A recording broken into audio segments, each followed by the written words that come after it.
Hi friends, welcome to Indhu's kitchen. இன்றைக்கி நம்மளோட கிச்சனில் கிருஷ்ண ஜெயந்தி ஸ்பெஷலாக இனிப்பு சீடை எப்படி செய்கிறதுன்னு பார்க்கலாம். இந்த மெத்தடில் ட்ரை பண்ணி பாருங்கள், டேஸ்ட் ரொம்பவே நல்லா வரும். இப்போது இதை செய்கிறதுக்காக ஃபர்ஸ்ட் ஒரு கடாயில் 1/4 கப் அளவு துருவின தேங்காய் சேர்த்துக்கலாம். ஸ்டவ்வை லோ ஹீட்லேயே வச்சுட்டு இந்த தேங்காயில் இருக்கிற ஈரப்பதம் எல்லாமே சுத்தமாக போயிட்டு நல்ல ஒரு கோல்டன் ப்ரௌன் கலர் வர வரைக்கும் வறுத்துக்கணும். இப்போ பாருங்கள், ஒரு 2-3 நிமிஷம் வறுத்ததுக்கப்புறமா இந்த அளவுக்கு நல்லா கலர் மாறி அதில் உள்ள ஈரத்தன்மை எல்லாமே போயிடுச்சு. இதை தனியாக வச்சுக்கலாம். அடுத்தது ஒரு பேனில் 1/2 கப் அளவு பொடிச்ச வெல்லம் சேர்த்துக்கோங்க.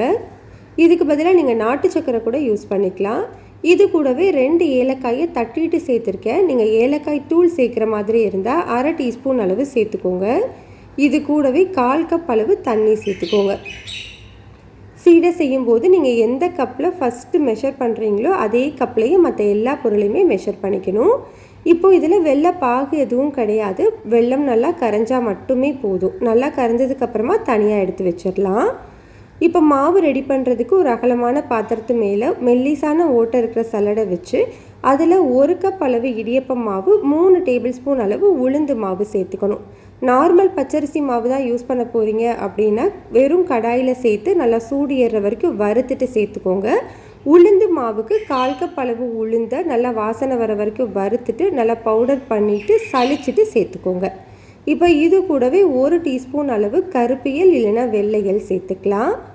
கூடவே நம்ம வறுத்து வச்சுருக்கிற தேங்காவையும் சேர்த்துக்கோங்க. இது இனிப்புங்கிறதுனால இது நல்லா தூக்கி கொடுக்கறதுக்காக 1 பிஞ்ச் அளவு மட்டும் உப்பு சேர்த்து நல்லா ஈவனாக மிக்ஸ் பண்ணி விட்டுக்கோங்க. நம்மளுக்கு வெள்ளை சீடை வெடிக்காமல் பிரியாமல் வர்றதுக்கு ரொம்பவே முக்கியமான டிப்ஸ் என்னென்னா, மாவு நல்லா சளிச்சிட்டு தான் சேர்த்துக்கணும். கொஞ்சம் கூட குருணையோ பெருனோ இருக்கக்கூடாது. அப்போது தான் சீடை பர்ஃபெக்டாக வரும். இப்போது இதெல்லாம் ஈவனாக மிக்ஸ் பண்ணிவிட்டு நம்ம ரெடி பண்ணி வச்சுக்கிற வெள்ளை தண்ணியை எல்லாத்தையுமே வடிகட்டிட்டு சேர்த்துக்கோங்க. இது எல்லாத்தையுமே நல்லா ஒன்று சேர்த்து நல்லா மிக்ஸ் பண்ணி விட்டதுக்கப்புறமா இதில் ஒரு 2 டீஸ்பூன் அளவு நெய்யை உருக்கிட்டு சேர்த்துக்கோங்க. வெள்ளை சீடைக்கு பட்டரை விட நெய் சேர்த்தோம் அப்படின்னா நல்லா வாசனையாகவும் டேஸ்ட்டாகவும் இருக்கும்.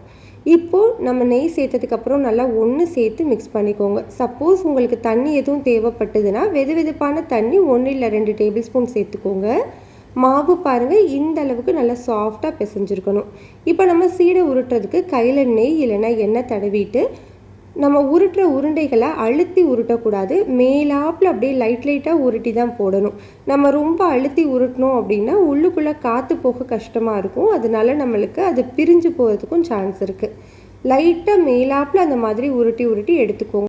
சீடை எல்லாமே உருட்டினதுக்கப்புறமா ஃபேனுக்கு அடியில் ஒரு 15 நிமிஷம் வச்சு எடுத்துக்கோங்க. அதுக்கப்புறமா நம்ம பொரிச்சிக்கலாம். பொரிக்கிறதுக்கு கடாயில் எண்ணெய் சூடுபடுத்திக்கோங்க. எண்ணெய் சூடானதுக்கப்புறமா ஸ்டவ்வை லோ ஹீட்டில் வச்சுட்டு சீடையெல்லாம் உள்ளே சேர்த்துக்கலாம். ஸ்டவ்வை மீடியம் ஹீட்டில் மாற்றிட்டு ஒரு 2-3 நிமிஷம் நல்லா வேக விடுங்க. வெந்ததுக்கப்புறமா கரண்டியோட பின்பகுதியை வச்சு இந்த மாதிரி லைட்டாக மிக்ஸ் பண்ணி விடுங்க. பாருங்கள், இந்த மாதிரி மிக்ஸ் பண்ணி விடணும். அப்போது தான் நம்மளுக்கு சீடை பிரியாமல் வரும். ஸ்டவ்வை மீடியம் ஹீட்லேயே வச்சுட்டு நல்லா பொன்னிறமாக வர வரைக்கும் நல்லா பொரித்து எடுத்துக்கோங்க. எப்போவுமே இனிப்பு சீடையில் இந்த மாதிரி லைட்டாக கிராக்ஸ் இருக்க தான் செய்யும். கிராக்ஸ் இருக்கிறதுனால நம்ம பயப்படலாம் தேவையில்லை. நல்லா வெந்ததுக்கப்புறமா இதை நம்ம எடுத்துடலாம்.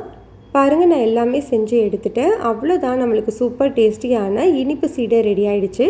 இந்த கிருஷ்ண ஜெயந்திக்கு கட்டாயம் ட்ரை பண்ணி பாருங்கள். டேஸ்ட் ரொம்ப நல்லாயிருக்கும். பிடிச்சிருந்தால் லைக், ஷேர், சப்ஸ்கிரைப் பண்ணிக்கோங்க.